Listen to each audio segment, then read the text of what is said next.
አሰላሙ አለይኩም ወራህመቱላሂ ወበረካቱ። ሰላም እንዴት ናችሁ ቻናሌ ተከታዮች? እኔ ጋር አልሐምዱሊላህ ሰላም ነኝ። በያላችሁበት ሰላማችሁ ብዝት ይበል። ዛሬም እንግዲህ አዲስ ቪዲዮ መጥቻለሁ ማለት ነው። እንደተለመደው በጥያቄና መልስ ነው የመጣሁት ማለት ነው። ዛሬም እንግዲህ ላይክ፣ ሼር፣ ሰብስክራይብ እያደረጋችሁ ወደ ቪዲዮ እንገባለን ማለት ነው። ኮሜንትም ጻፉልኝ፣ አስተያየት ካላችሁ በኮሜንታችሁ ንገሩኝ ማለት ነው። ቀጥታ ወደ ቪዲዮ ነው ወደ ጥያቄው ነው የምገባው ማለት ነው። አንደኛ ጥያቄ የነቢዩ መሐመድ ሰለላሁ ዐለይሂ ወሰለም ሰለላሁ ዐለይሂ ነቢ የነሰብ የዘር ሐረግ የየትኛው ነቢይ ይደርሳል ይላል። አንደኛ ጥያቄ ማለት ነው። አንደኛ ጥያቄ የነቢዩ መሐመድ ሰለላሁ ዐለይሂ ወሰለም ነሰብ የዘር ሐረግ የትኛው ነቢይ ይደርሳል? የነቢዩ መሐመድ የነሰብ የዘር ሐረግ የትኛው ነቢይ ይደርሳል?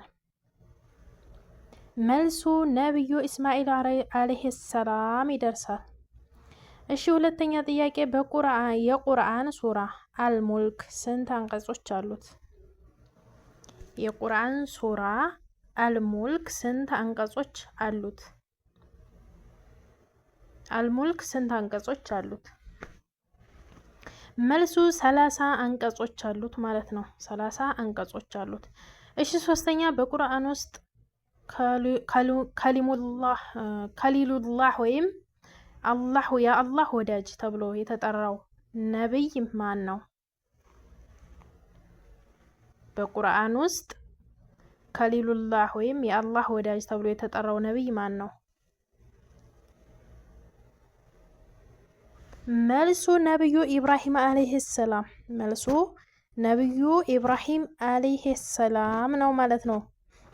የአላህ ወዳጅ የተባለው ማለት ነው። እሺ አራተኛ በኢስላም የመጀመሪያው ሙዓዚን ቢላል ረዲየላሁ ዐንሁ ከሞቱ በኋላ የተቀበሩት በየት ነው? የት ሀገር ነው ማለት ነው?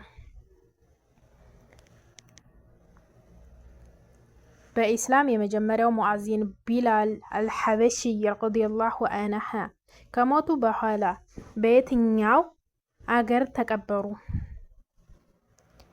መልሱ ደማቆስ ወይም ሶሪያ ነው የተቀበረው ማለት ነው። እሺ አምስተኛ የነቢዩ መሐመድ ሰለላሁ ዐለይሂ ወሰለም የታወቁ ግመል ስም ምን ነበር? የነቢዩ መሐመድ ሰለላሁ ዐለይሂ ወሰለም የታወቀው ግመል ስም ምን ነበር? መልሱ አልቀስዋ መልሱ አልቀስዋ ነው ማለት ነው። እሺ ስድስተኛ የነቢዩ መሐመድ ሰለላሁ ዐለይሂ ወሰለም ሰይፍ ከሚታወቁት አንዱ ምን ይባላል? ስሙ። የነቢዩ መሐመድ ሰለላሁ ዐለይሂ ወሰለም ሰይፍ ከሚታወቁት አንዱ ምን ይባላል?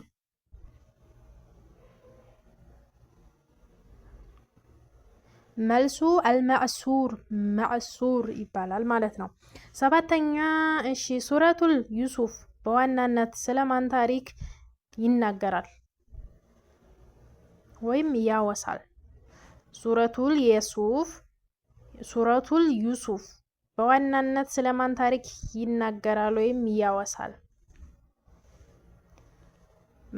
መልሱ የነቢዩ ዩሱፍ ታሪክ ያወራል ማለት ስለ ነቢዩ ዩሱፍ ረዲየላሁ ዐለይሂ ሰላም ያወሳል ማለት ነው።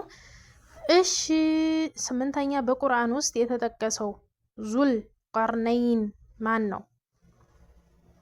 በቁርአን ውስጥ የተጠቀሰው ዙል ቀርነይን ማን ነው? መልሱ ጻዲቅ መሪ ወይም በቁርአን ስሙ ብቻ ተጠቅሷል ይላል። መልሱ ጻዲቅ መሪ ወይም በቁርአን ስሙ ብቻ ተጠቅሷል፣ ስሙ ብቻ። እሺ ዘጠነኛ ነቢዩ ኢብራሂም አለይሂ ሰላም በእሳት ውስጥ የጣላቸው ንጉስ ማን ነበር? ነቢዩ ኢብራሂም አለይሂ ሰላም በእሳት ውስጥ የጣላቸው ንጉስ ማን ነበር? መልሱ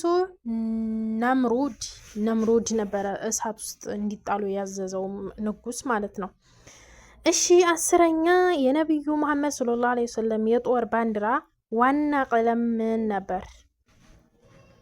የነቢዩ መሐመድ ሰለላሁ ዐለይሂ ወሰለም የጦር ባንዲራ ዋና ቀለም ምን ነበር? መልሱ ጥቁር ቀለም ነበረ ማለት ነው። ነቢዩ መሐመድ በጦርነት ጊዜ የሚጠቀሙ ባንዲራ ጥቁር ነበረ ማለት ነው ቀለሙ። እሺ 11ኛ ሱረቱል ረህማን በተደጋጋሚ የሚደገመው አንቀጽ ስንት ጊዜ ተደግሟል? ሱረቱል አርረህማን በተደጋጋሚ የሚደገመው አንቀጽ ስንት ጊዜ ተደግሟል? መልሱ 31 ጊዜ ተደግሟል ማለት ነው። 31 ጊዜ መልሱ ማለት ነው። እሺ 12ኛ በሂጅራ ጊዜ ነቢዩ መሐመድ ሰለላሁ ዐለይሂ ወሰለም 3 ሌሊት የቆዩበት ዋሻ ምን ይባላል ስሙ?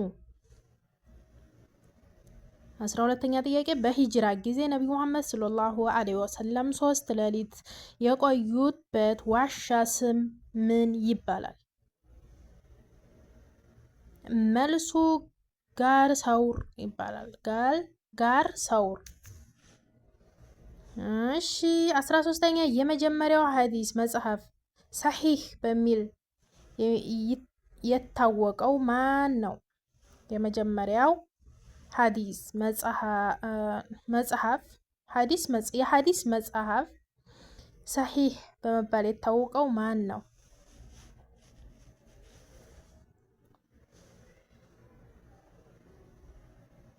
መልሱ ሰሒህ አልቡኻሪ። እሺ 14ኛ ነቢዩ መሐመድ ሰለላሁ ዐለይሂ ወሰለም በስንት ዓመታቸው ወደ መዲና ተሰደዱ? 14ኛ ነቢዩ መሐመድ ሰለላሁ ዐለይሂ ወሰለም በስንት ዓመታቸው ወደ መዲና ተሰደዱ? ሰለላሁ ዐለይሂ ነቢ። መልሱ በ53 ዓመታቸው ወደ መዲና ተሰደዋል ማለት ነው። እሺ 15ኛ በቁርአን የተጠቀሰው አስሐቡል ፊል ማን ነበሩ? በቁርአን የተጠቀሰው አስሐቡል ፊል ማን ነበሩ? መልሱ ካባን በዝሆን ለማፍረስ የመጡ ሰዎች ናቸው በዚህ ስያሜ የተሰየሙት ማለት ነው። እሺ 16ኛ በቁርአን 15ኛው ጁዝ በየትኛው ሱራ ይጀምራል?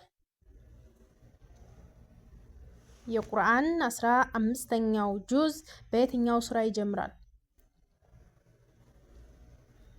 መልሱ ሱረቱል ኢስራ ነው የሚጀምረው ማለት ነው። 17ኛ ነቢዩ መሐመድ ሰለላሁ ዐለይሂ ወሰለም የመጀመሪያ የልጅ ልጅ ሴት ማን ነበረች? የነቢዩ መሐመድ ሰለላሁ ዐለይሂ ወሰለም የመጀመሪያ የልጅ ልጅ ሴት ማን ነበረች? መልሱ ኡማማ ቢንት ዘይነብ። እሺ 18ኛ በእስልምና ረመዳን መጨረሻ የሚሰጠው ዘካ ምን ይባላል? በእስልምና ረመዳን መጨረሻ የሚሰጠው ዘካ ምን ይባላል? መልሱ ዘካተል ፈጥር። እሺ 19ኛ ነቢዩ ዩሱፍ አለይሂ ሰላም በግብጽ ያገለገሉት በምን ኃላፊነት ነበር? ነቢዩ ዩሱፍ አለይሂ ሰላም በግብጽ ያገለገሉት በምን ኃላፊነት ነበር? መልሱ በግምጃ ቤት ኃላፊ ነበሩ ማለት ነው። የግምጃ ቤት ኃላፊ ሆነው ነበረ ሲያገለግሉ የነበሩት። እሺ 20ኛ ጥያቄ ሱረቱል አልካፊሩን ስንት አንቀጾች አሉት? ሱረቱል አልካፊሩን ስንት አንቀጾች አሉት? መልሱ 6 አንቀጾች አሉት። መልሱ 6 አንቀጾች አሉት። የመጀመሪያው መስጂድ በእስልምና የተመሰረተው ምን ላይ ነው?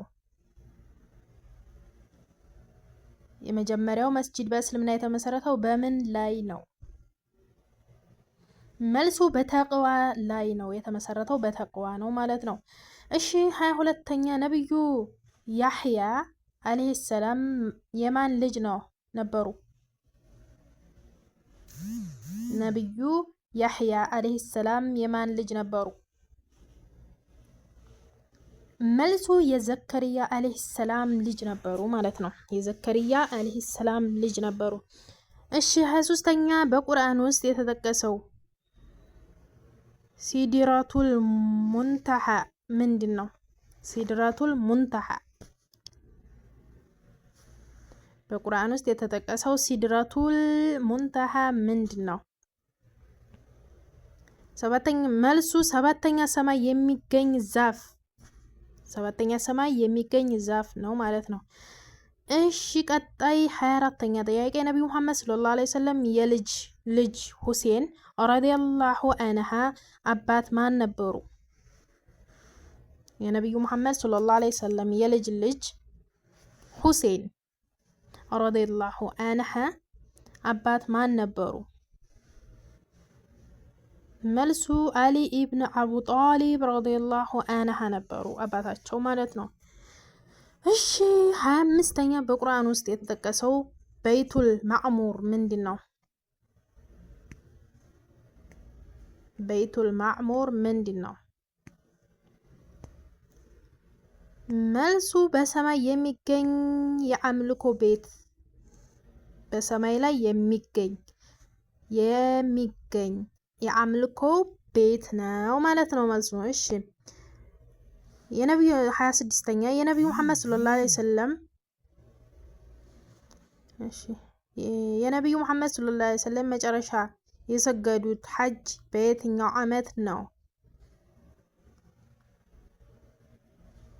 መልሱ 10ኛው የሂጅራ ዓመት፣ 10ኛው የሂጅራ ዓመት። 27ኛ ሱረቱል ዐስር ስንት አንቀጾች አሉት? የነብዩ መሐመድ የመጨረሻ የሰገዱት ሐጅ በየትኛው ዓመት ነው የሚለው መልሱ 10ኛው ሂጅራ ዓመት ላይ ነው የሰገዱት። መልሱን አልመለስኩም መሰለኝ። እሺ 27ኛ ጥያቄ ሱረቱል ዐስር ስንት አንቀጾች አሉት? መልሱ አንቀጾች 3 አንቀጾች አሉት ማለት ነው። እሺ ነብዩ መሐመድ ሰለላሁ ዐለይሂ ወሰለም ታላቅ አጎት እና የእስልምና ጠንካራ ደጋፊ ማን ነበሩ? የነብዩ መሐመድ ሰለላሁ ዐለይሂ ወሰለም ታላቅ አጎት እና የእስልምና ጠንካራ ደጋፊ ማን ነበሩ? መልሱ ሐምዛ ረዲየላሁ ዐንሁ ነበሩ። ጠንካራ የእስልምና ደጋፊ አጎታቸው ማለት ነው። እሺ በእስልምና 29ኛ በእስልምና የሚመከረው ከረመዳን በኋላ 6 ቀን ጾም በየትኛው ወር ነው? መልሱ የሸዋል ወር ማለት ነው።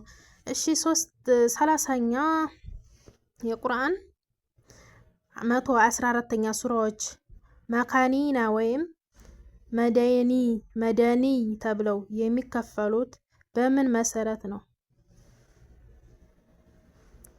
የቁርአን 114ኛ ሱራዎች መካኒና ወይም መደኒ ተብለው የሚከፈሉት በምን መሰረት ነው? መልስ ከሂጅራ በፊት ወይም ከሂጅራ በኋላ በመውረዳቸው ነው መካኒና ወይም መደኒ ተብለው የሚጠሩት ማለት ነው። እና እንግዲህ የዛሬው ቪዲዮ ይሄንን ይመስል ነበረ። ጥያቄውን እና መልሱንም እንግዲህ በአንድ እያረኩ ነው። በቻልኩት አቅም የሆነ ሰከንድ እየሰጠሁ ማለት ነው፣ ክፍተት እየሰጠሁ ነው እንትን ያልኩት። አስተያየት ካላችሁ በኮሜንት ጻፉልኝ፣ እንዴት አድርጌ መስራት እንዳለብኝ ማለት ጥያቄና መልሱን በአንድ ላይ ሆነ የምትሉ ካላችሁ በኮሜንት ጻፉልኝ ማለት ነው። የዛሬው ቪዲዮ ይሄንን ይመስል ነበረ። ቪዲዮውን ከወደዳችሁት ላይክ አድርጉ፣ ቻናሉን ሰብስክራይብ አድርጉ፣ ለብዙዎች እንዲደርስ አድርጉ። ቪዲዮ ደግሞ እየታየልኝ ስላልሆነ ቪዲዮን በማየት ወይም ሸር እያረጋችሁ ለጓደኞቻችሁ ሸር በማድረግ ተባበሩኝ እላችኋለሁ ውዶች። በቀጣይ ቪዲዮ ውስጥ የምንገናኝ። ወሰላሙ አለይኩም ወራህመቱላሂ ወበረካቱ። ጀዛኩሙላህ ኸይራን